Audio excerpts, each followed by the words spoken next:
All right, hi everyone. Welcome to this QAS webinar, which is Sleep for High Performance and Wellbeing. Before we begin today, I'd like to begin by acknowledging the traditional owners of the land on which we meet today. I would also like to pay my respects to elders past and present.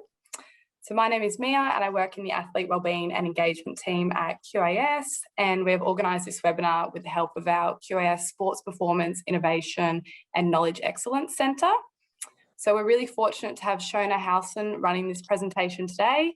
Shona is a professor at the Australian Catholic University in the School of Behavioural and Health Sciences. She was the Head Recovery Physiologist at the AAS from 2002 to 2018 and has been a part of 3 Olympic campaigns. We're really lucky to have Shona here today with all of her expertise and knowledge, and we really appreciate you sharing that with us today, Shona.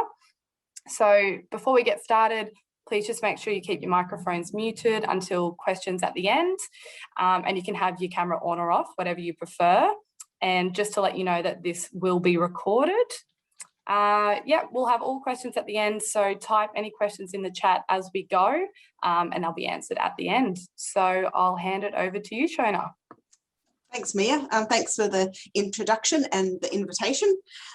So what I wanted to cover today was a couple of areas. I wanted to talk a little bit about why sleep's important, and I think most people kind of know that, and I'm probably preaching to converted, but I think it's important to get a little bit of background in there.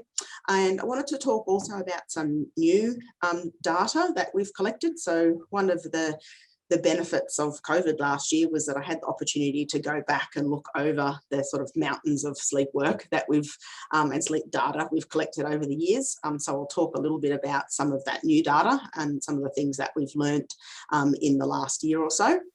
And then I wanted to finish off with my 5 tips for getting good sleep. So I'm sure everyone has seen, you only have to open a magazine at the moment, look at a newspaper. There's often in the popular press, lots of information about sleep and getting good sleep. And a lot of it isn't rocket science, but I wanted to share with you my top 5 that I see in athletes and some of the considerations around what we see in terms of getting good sleep in elite athletes. Whether you're an athlete yourself or whether you're someone who works with athletes, some of the things that you might be able to be on the lookout for.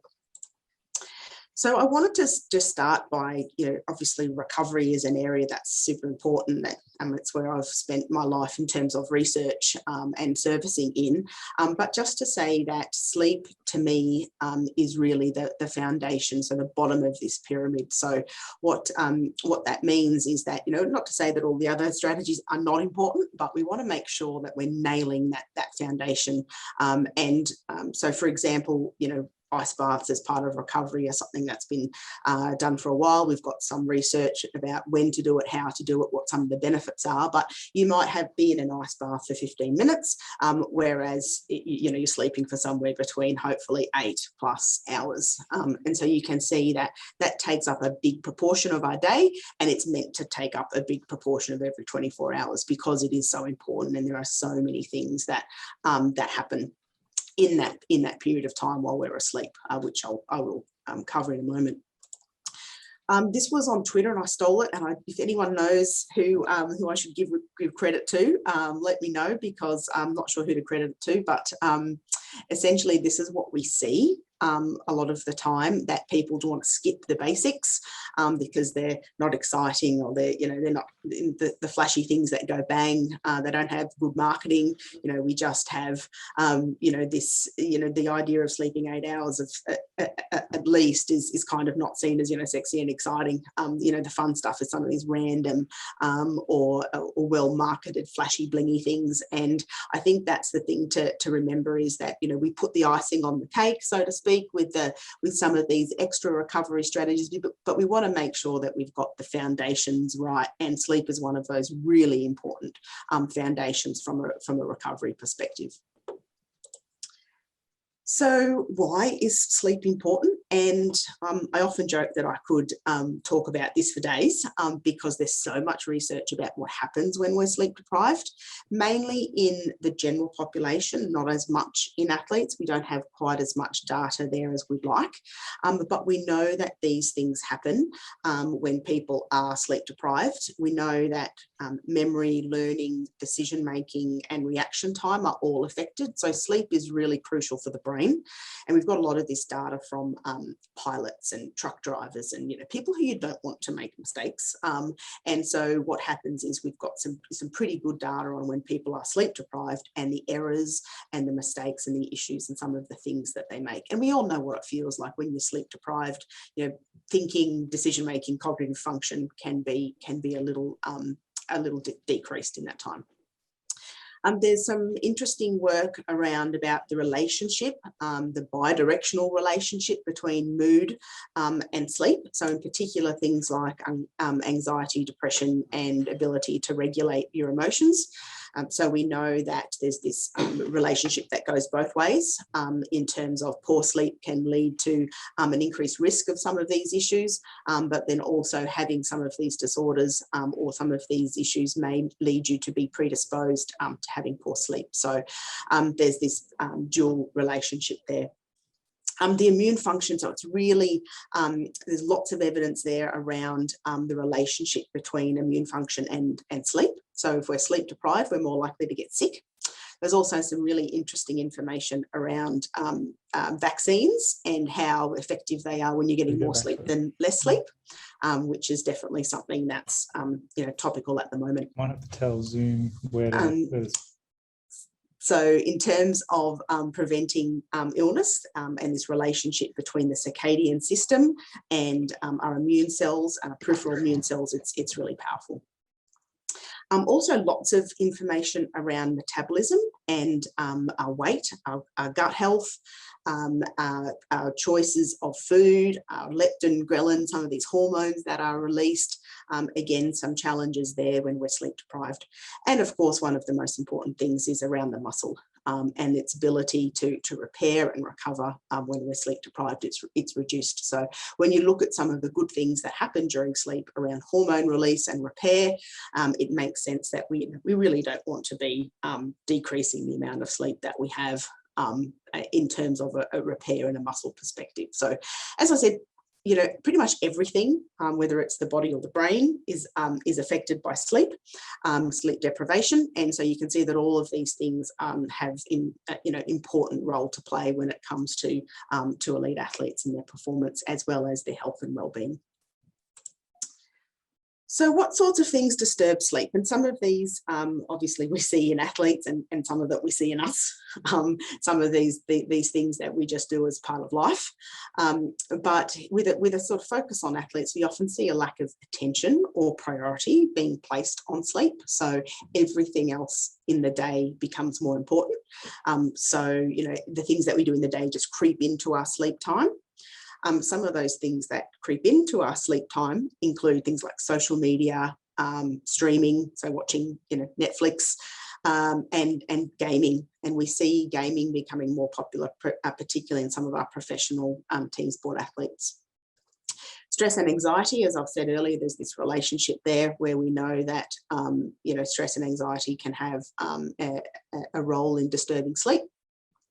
Caffeine, I'm sure we've all experienced it, but it's not just the last cup of coffee that you have. It's also the accumulation of caffeine from all forms that you have across the day. So while you might have your last cup of coffee at 12 o'clock and think you're doing pretty well, if you've had the equivalent of about 8 shots before that, your body still has to get rid of that and can obviously still have an effect on your nighttime sleep, even though we know caffeine is really, really variable. Alcohol is not great for sleep at all. It's one of the worst things that you can do for your sleep. So the one small positive is it can help people fall asleep. But generally speaking, what we see across sleep architecture and the quality of sleep is that it's greatly reduced with alcohol. Bed and wake routines are really important. So this lack of consistency, and we often see this with athletes that have to get up really early in the morning, So what will happen is, 5 nights a week they're getting up really early, 5 mornings a week they're getting up really early, and then 2 mornings a week they're sleeping in considerably to sort of play catch up. And I'll talk a little bit about some of the new things we've learned in this area in athletes. The timing of training and games, sometimes we just can't help it. Training is early or training is late, or games, professional team sport athletes that play late at night, or any athletes that train or play late at night often have some issues with sleep. And just that, again, creeping into sleep time, or they've had caffeine, or they're replaying the game or replaying the training session, that can be problematic.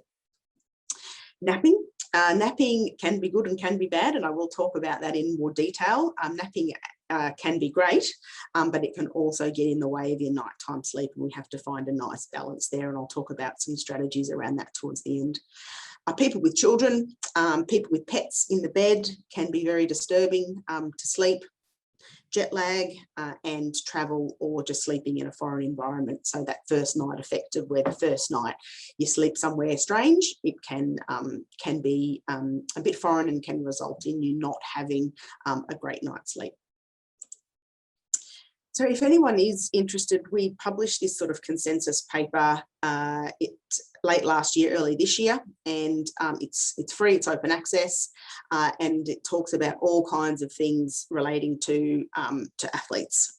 And one of the things that, this was one of the figures that I didn't put this particular figure together. I put the idea together, and then someone Jan Lemur did a nice infographic of it for us, which was nice. But what I wanted to get across with this is that there are non-sport factors and sport factors that can contribute to poor sleep in athletes. So sometimes it's very easy for us to come in, and I'll show you some data about how little sleep athletes are getting. And it's sometimes very easy for us as outsiders to come in and say, this isn't good enough. It gets flagged on athlete management systems. We sort of are quick to say, you need to improve your sleep, and blame the athlete when there are numerous occasions where it's essentially not their fault. There are other things outside of sport that may get in the way, and then there are things within sport that may get in the way. So early training times, we know, are not great for sleep. Whether it's travel and athletes have to leave early on a flight rather than traveling the night before, jet lag, there's those kinds of things that can actually get in the way. There's things like work, study commitments, sponsorship, things like that are often part of an athlete's life that may be scheduled at times that are not ideal for them. And so I think we have to consider also, there's times when I've been traveling with teams for training camps, and there's late night meetings or meetings after dinner about the competition, and we sort of think, well, it's probably not the best time to have these meetings if you're trying to help the athlete wind down and switch off. So I think we need to think about the things that we do as people that work with athletes, and then there are things that athletes may do that get in the way. And certainly not all athletes are bad sleepers, and not all athletes do inappropriate behaviours for getting good sleep. But for those that are not getting the sleep they need, I think we need to consider that it's not always their fault, and there are some things that we may be able to influence as practitioners or as people that are working with these athletes to help protect sleep and give them the best opportunity that they can. The classic was always working with professional teams where they would get the players to come in really early of a Sunday morning after they'd played on a Saturday night, and part of the reason was they didn't want them to go out out partying, but all the athletes that were behaving themselves and doing all the right things were getting really reduced sleep, because people were asking them to come into the club really early in the morning for recovery, when we know what the best recovery strategy is, which is sleep, and we weren't giving them the opportunity to protect that. So again, that paper is freely available. One of the things that we did do, so this is some of the data that was collected prior to Rio, and this is a sleep questionnaire, just a standard sleep quality index Pittsburgh questionnaire that is one of the most common sleep questionnaires. It is the most common clinical sleep questionnaire, and athletes score really high on this, which is bad. So athletes, on average, our athletes score, 50% of athletes score that they have poor sleep on this questionnaire. So everyone says you can't use it, it's not valid. And we were like, well, hang on, maybe, you know, the athletes are getting these scores. How about we explore what are some of the reasons why they're getting these poor scores, rather than just saying we can't use it. How about we look at what are the contributors, so the components that make up this questionnaire, and what we found that the two major things were here: sleep quality and sleep disturbances were high. So athletes were rating that their quality was poor and they had lots of sleep disturbances, and this was resulting in some daytime dysfunction. So now we're sort of looking at this data and going, it's purely subjective and it is a questionnaire, but what we can sort of try to do now is to look and say, okay, what are some of the reasons behind athletes reporting they've got poor sleep quality? Why are they having sleep disturbances? What is going on? And we can see that 50% are saying that they have some daytime dysfunction as a consequence of poor sleep. This is another, again, some work that COVID actually gave us the opportunity to dig into a little deeper. And over the years, we've collected activity monitoring data, so sleep watch, research grade sleep watch data on athletes. And what we did with this paper was we asked the athletes how much sleep they think they need. And then we actually reported how much sleep they're actually getting. And every sport had a sleep deficit, so they weren't getting the sleep that the duration that they said they actually subjectively reported they needed. So not us saying you need 8 hours or us saying you need 10 hours, it was what they felt that they needed to feel rested. And the difference, the average difference across everyone was about an hour and a half. So the athletes, and this was 175 of elite athletes, were saying that they're getting about an hour and a half on a consistent basis less than they would normally get. So we used a minimum of 7 nights of research grade actigraphy measurements, so sleep watch measurements, and on average over those 7 nights it was at 90, bit over 90 minutes less sleep than they said they actually needed. Now, as I said earlier, sometimes that's not always their fault. There's things that get in the way. But again, this is just an indication of, on average, I think most athletes, many athletes can try to find ways of optimizing and protecting their sleep. And we can also try to think about ways that we might be able to protect sleep. So now I just wanted to go into the 5 tips that I have for getting good sleep. And the first one, and this is that I think is specifically related to athletes. So the first one is that timing is everything. And I put bed timing in there because I'll show you some new data that we're working on that specifically states that it's probably bedtime that's most important. But it doesn't matter what you look at, whether in terms of recommendations from sleep societies, whether this is the World Sleep Society, it might be the Australasian, sleep society, it might be European, American, whatever it is. Generally speaking, the number one tip is to establish a regular bed and wake time.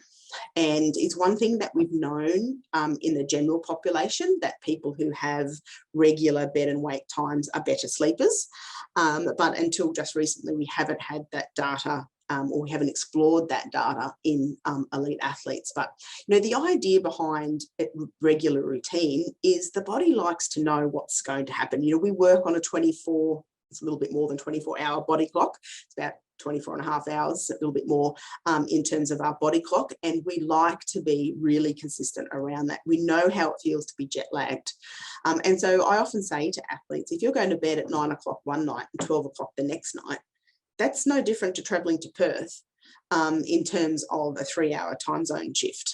And so, okay, you don't have a lot of the physiological circadian shifts, but in terms of knowing, of being fatigued or not fatigued and when to sleep, this is 3 hours is a big difference. And we see this variability a lot in athletes. Now, sometimes it's because they finally get a sleep in if they're early morning athletes that train early morning.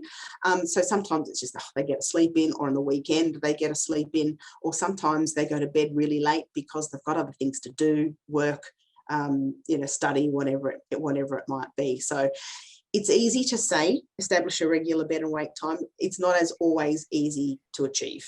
But I think reinforcing that, look, some nights we have bad nights, or some nights we have sleep that is interrupted. Maybe it's interrupted by, training or travel or whatever, but the nights when we can optimize our sleep, don't mess it up. Because we want to make sure we get that regular routine as often as we can.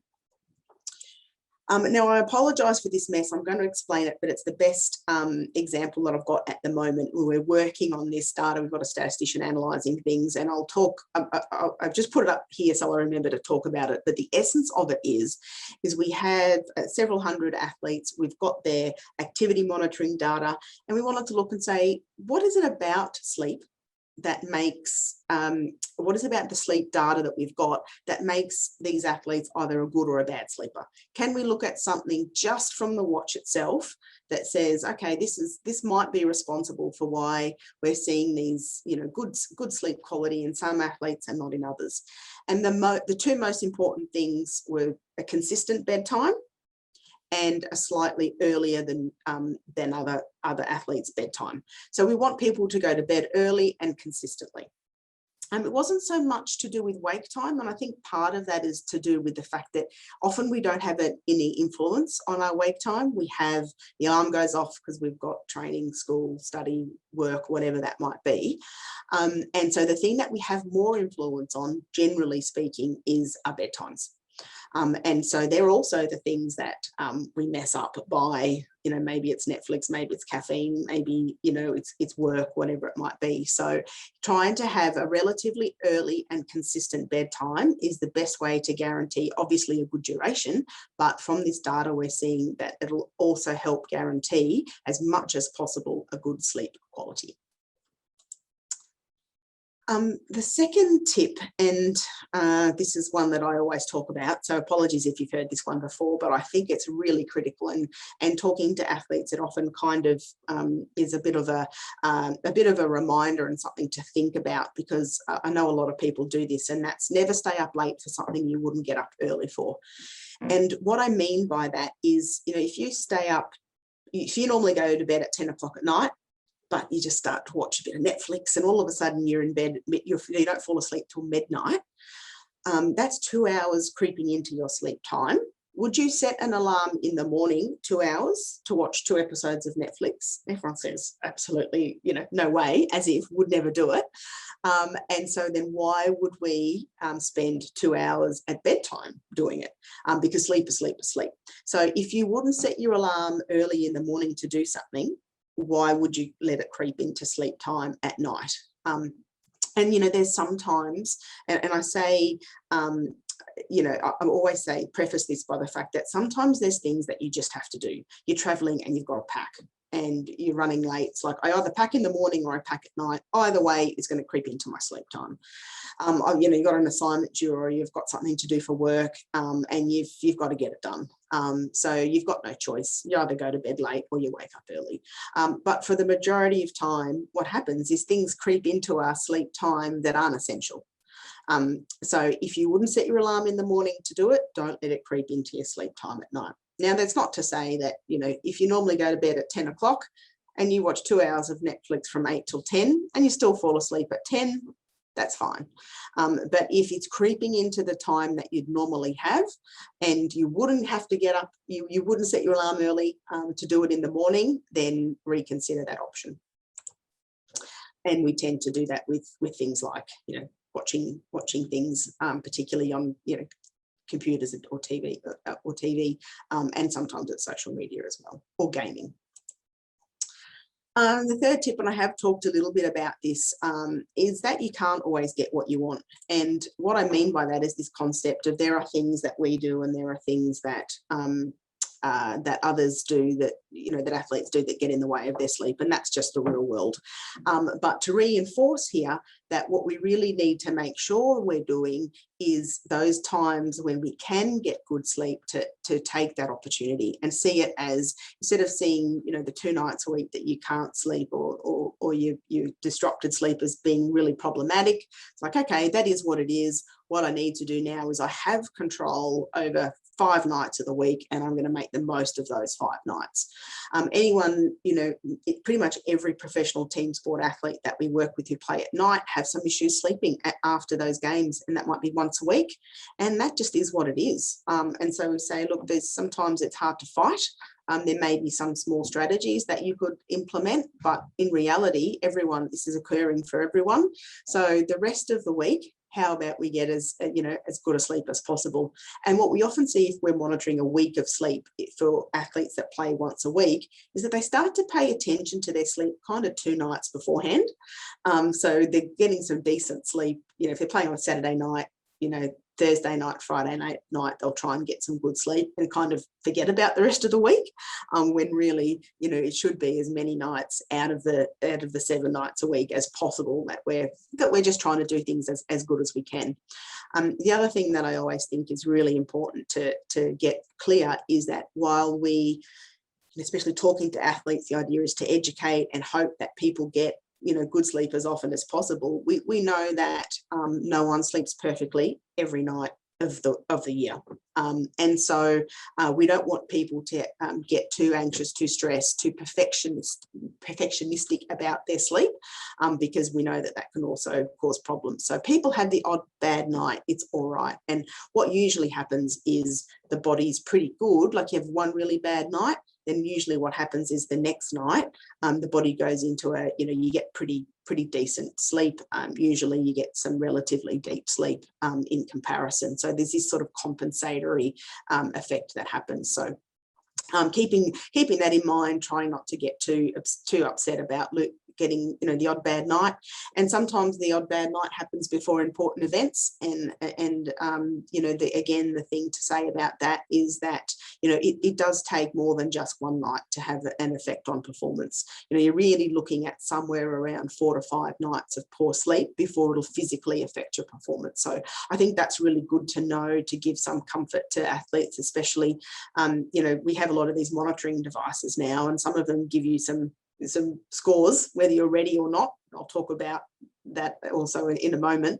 And so sometimes it's like, it's okay, having that one bad night, it's okay, and it can take some of that pressure off. I have to sleep well the night before a major competition. It's nice if you do, but if you don't, it's not the end of the world if it's just one night. We don't want people getting to long-term sleep issues where they're sleep deprived by 2 or 3 hours over long periods of time.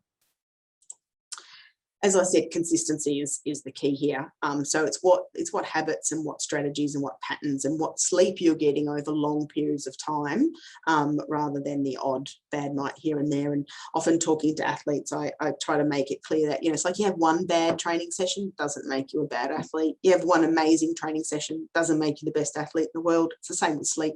It's what you do, it's your habits and patterns that you do the majority of time. And we need to take a sort of a longer term approach when we're looking at these things, rather than getting really caught up in 1 or 2 nights. And that becomes important when we talk about monitoring, which I will do in a moment. The other thing that I also think about is sleep as, if you think about sleep as a stop sign, and the way that I sort of describe this is that, if you've got to come to a complete stop at a stop sign, similar to sleep, you want to fall asleep, you either have to start braking early to slow down, or you have to slam on the brakes pretty close to the stop sign. Now, there's not really anything you can do to slam on the brakes to help you sleep. It doesn't really work like that. There's nothing really. It's one of those things that, as much as you want to sleep, you can't force yourself to do it. It's really not under your voluntary control. So we need to think about things that we can do to slowly put the brakes on, so that when we get to the stop sign, this helps give us the best chance of falling asleep, this wind down period before bed. And that might look very different for different people. It might be, for me, might be reading a book. For others, it might be some form of relaxation, meditation, whatever that might look like. So I think that finding those things that help you wind down, and not having this expectation of, after a night game, it's 11 o'clock at night, I should just fall asleep. Well, no, we need that wind down down period. We need to give ourselves that opportunity. And one of the things that I think is really good sleep advice is that sometimes what happens is someone like me comes in, so sleep's really important, and then people go, right, I'm going to go to bed at 9 o'clock tonight because that means if I wake up at 6 o'clock in the morning, that's going to give me 9 hours of sleep. That's amazing. But what happens is you can't force yourself to do it. So if you're not sleepy, you'll just lie in bed getting frustrated. So this idea of going to bed when you're sleepy, have that wind down period, hop into bed when you actually are confident that you'll sleep, is a really good strategy, rather than hopping into bed and trying to force it to happen. Of course, just most athletes, some of the data that we see is that athletes are really sleep deprived. So they put the head on the pillow and they're out. So it's no problem going to bed early because most of them will actually sleep. But just to reinforce that notion of you can't force it, and just hopping into bed if you're not sleepy may not be the best strategy. Tip 4 is that you shouldn't always get what you want. And what I mean by that is there's a lot of things here in red from this example that I showed before that we have some control over. And so I think while I said there are some things that we do as non-athletes that can get in the way, I think we also need to consider that there's lots of behavioural things that we can choose to do to investigate or to eliminate or to manage, reduce screen time, those kinds of things. Looking at our caffeine intake and seeing, whether that's something that disturbs sleep or not. And thinking about our routines and those kinds of things. So there are some things that are under our control, and to try and do our best to manage our behaviours around that. I did say I wanted to talk a little bit about napping. And this, again, COVID presented some opportunities to analyse some data. This was actually a systematic review that just came out probably about a month ago, a couple of weeks ago actually, and we looked at all different aspects of performance in athletes and whether napping was good or bad for it.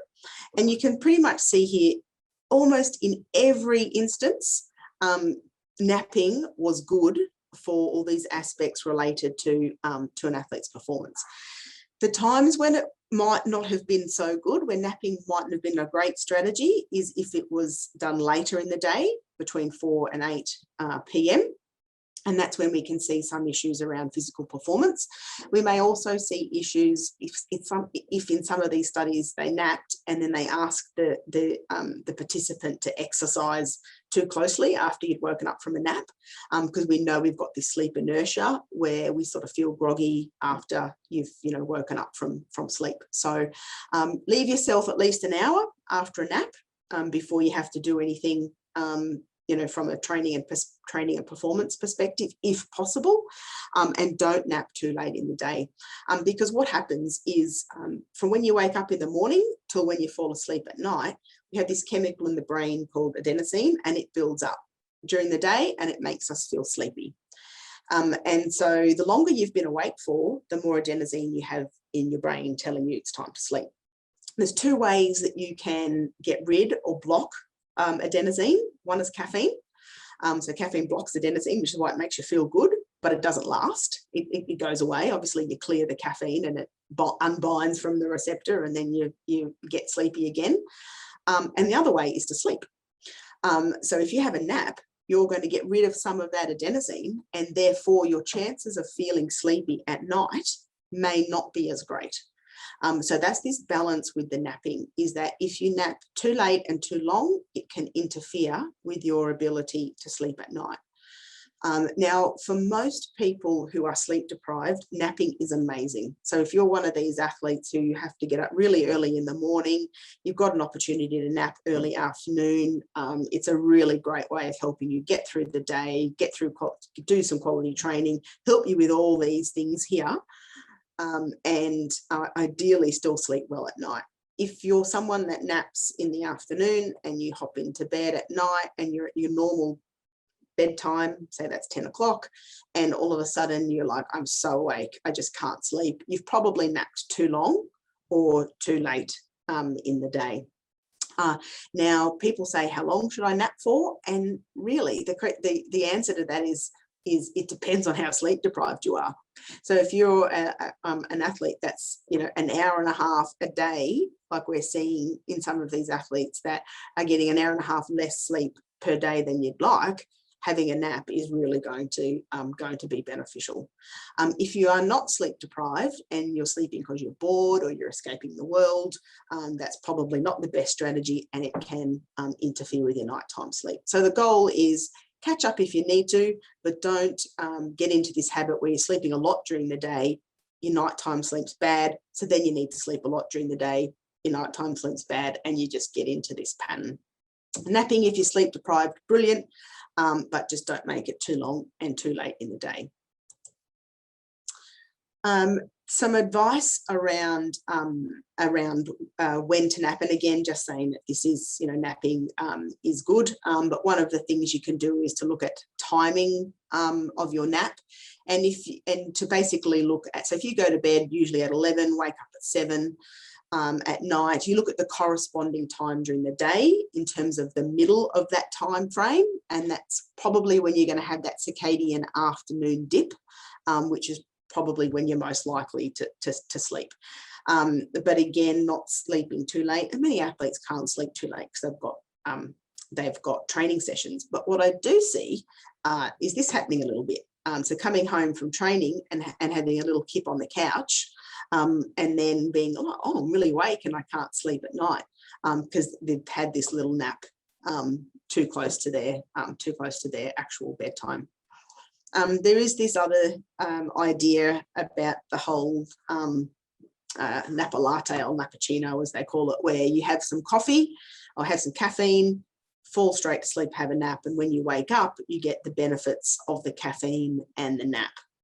So caffeine takes some time to have its effect.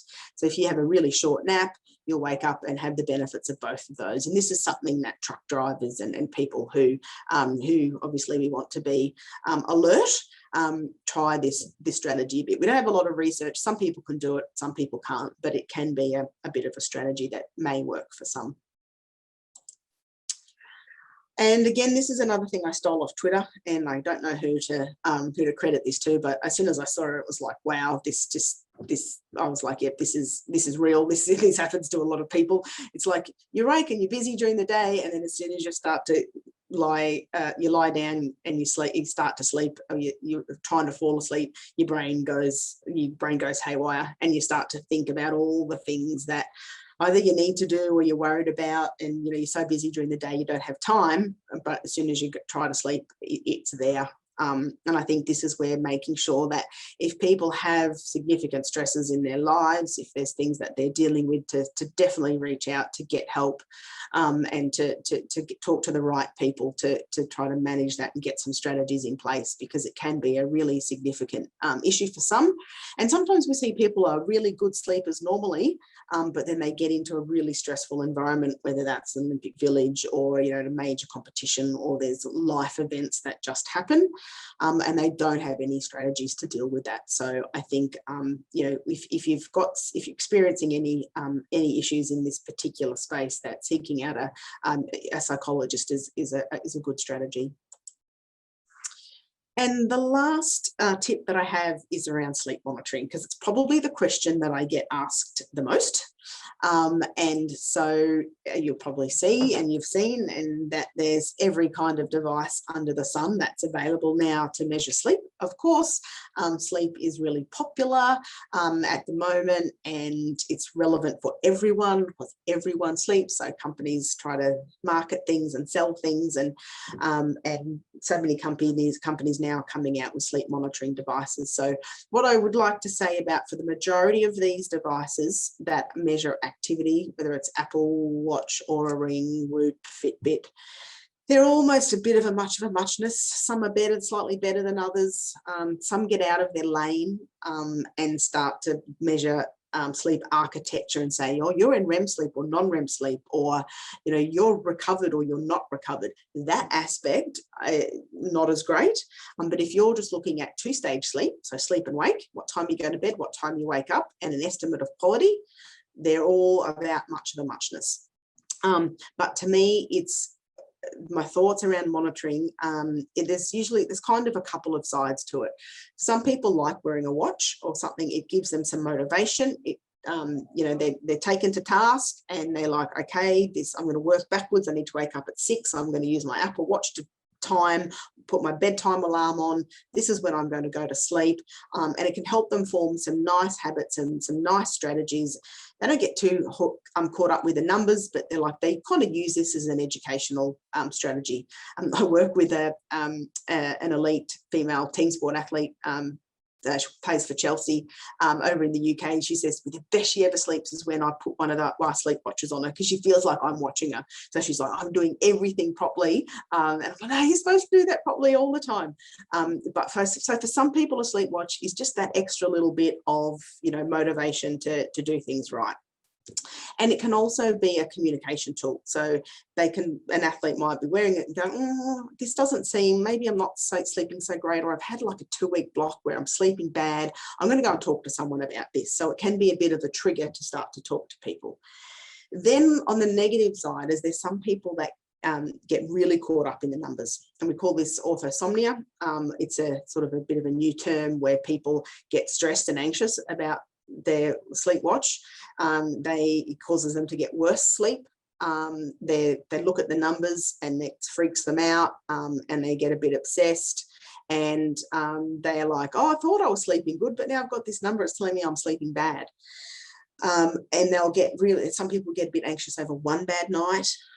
And so in that case, you know, sleep monitoring some of these devices may not be a good idea, or for very short periods of time where someone can come along and give them some feedback.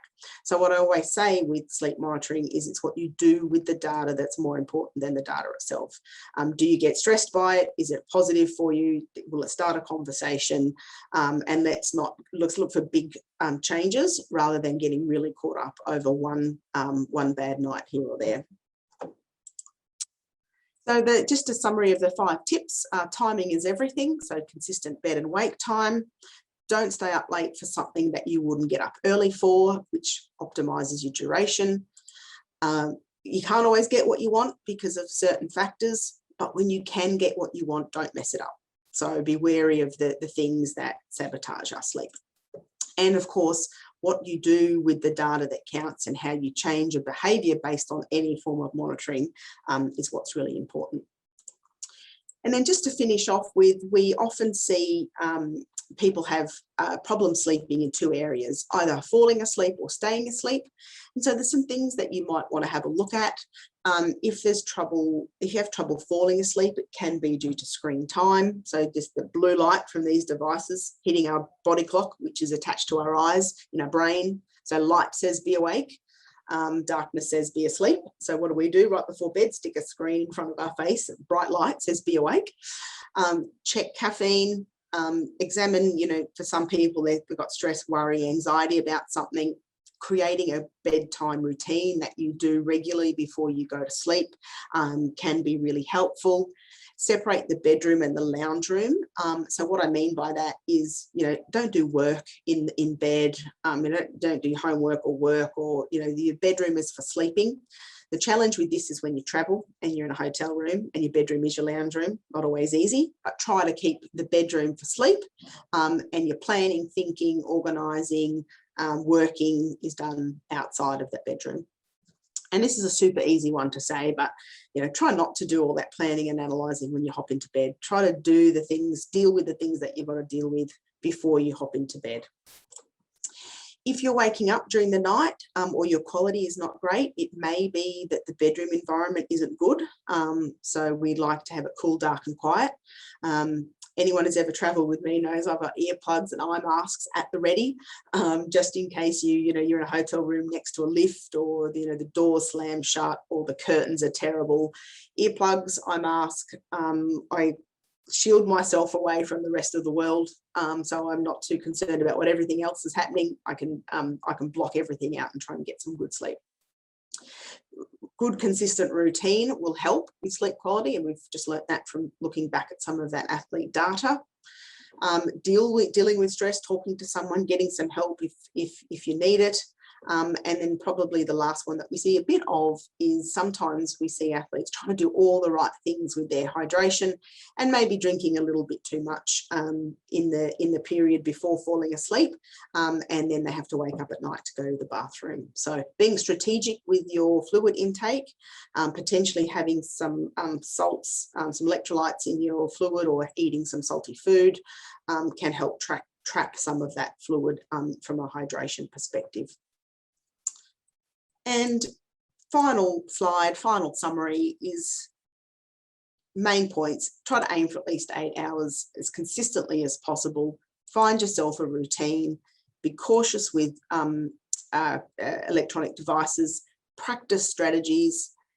Start with small changes. I think, the idea of, I had this sleep lecture and tonight I'm going to go to bed 2 hours early doesn't work.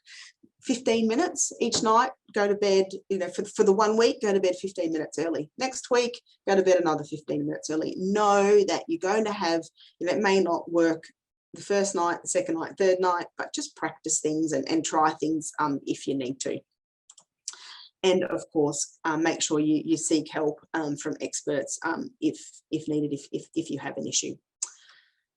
So essentially, that was me. I'll stop sharing my screen, and then hopefully there might be some questions.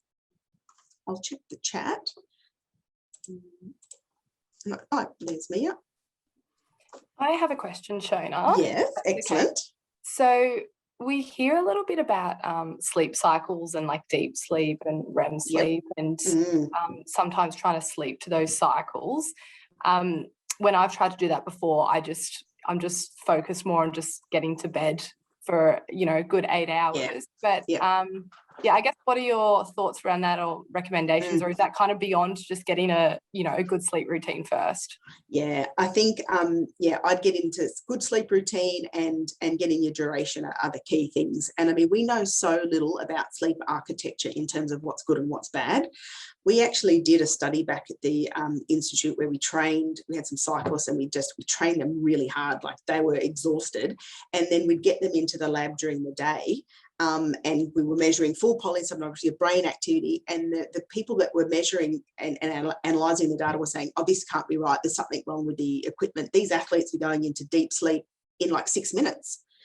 And they're like, oh, and we're like, well, we don't know what happens in athletes. And this was one of the first lot of data to say that people may act very differently. And what's to say that, we need REM, we need non-REM, we need, all kinds of aspects of our sleep. So to me, when some of these particularly devices start to look at, they say your 90-minute sleep cycles, we don't know if that's even the case. That came out of a textbook years ago. So I think if you focus on good consistency and good duration, I think that's the key. And sometimes we find that naturally people are lighter sleepers. Like, I think that's me. Like, from what I've measured, I'm a bit of a light sleeper, so I tend to need a longer duration to feel good. And then there's other people that probably, are deeper, solid, heavier sleepers and can probably get away with a little less. So it is really individual. And the thing that I will say is one of the ways that I can't tell anyone how much sleep they need, but there's a few things I ask people is, how do you feel when you wake up within an hour in the morning? Like, do you need 25 coffees to make you feel good? Or do you just kind of feel good, straight away? Do you get through the day without needing a nap? Is the other thing. And you see here athletes, like, I was on the massage table and I slept the whole time in the afternoon. I was on the bus and I fell asleep. It's like, you're probably sleep deprived. You probably haven't had enough sleep. So how do you feel in the morning? How do you get through the day?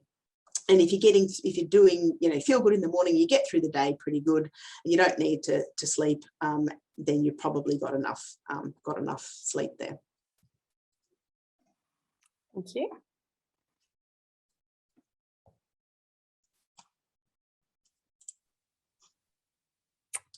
Thanks, Mark. Thanks, Andy. A couple of familiar names and faces.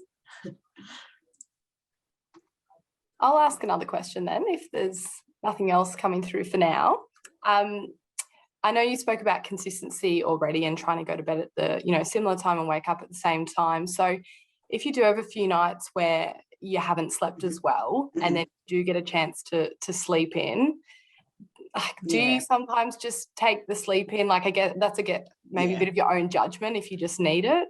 Yeah, that's a really good question. And I get asked, I need to add this to my presentation. So I do get asked this a bit because it is such a good question.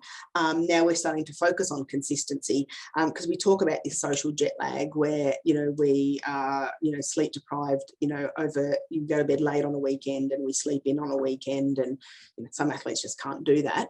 But my general overriding factor is I would rather see more sleep than less.